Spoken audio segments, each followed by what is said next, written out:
It's 2 a.m. The emergency room psychiatrist looks up from his clipboard with eyes paid to care and asks me if I see people who aren't really there. I say, I see people. How the hell am I supposed to know if they're really there or not? He doesn't laugh.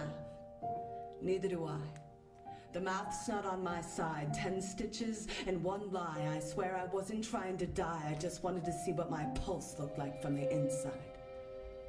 Fast forward 1 year. I'm standing in an auditorium behind a microphone, reading a poem to 400 Latino high school kids who live with the breath of the INS crawling up their mother's backbones, and I am frantically hiding my scars. Because the last thing I want these kids to know is that I ever thought my life was too hard. I've never seen a bomb drop. I've never felt hunger. I've also never seen lightning strike, but we've all heard thunder, and it doesn't take a genius to tell something's burning.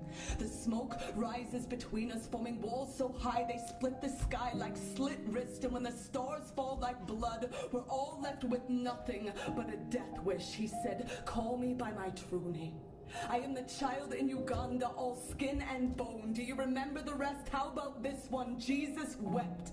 Jesus wept, America, but look at your eyes. Dry as the desert sand, caught in the creases of your soldiers' wedding bands. Look at your soul playing dead, because your ribcage is Abu Ghraib, is San Quentin, is Guantanamo Bay, and your heart has beaten them so many times they bleed the moon. Do you know children in Palestine fly kites to prove they're still free?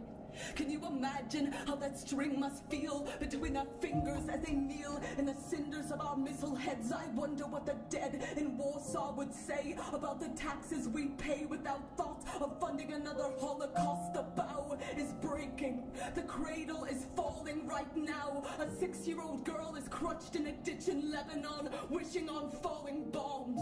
Right now, our government is recording the test scores of Black and Latino 4th graders to see how many prison beds will be needed in the year 2015. Right now, there's a man on the street outside that door with outstretched hands full of heartbeats no one can hear.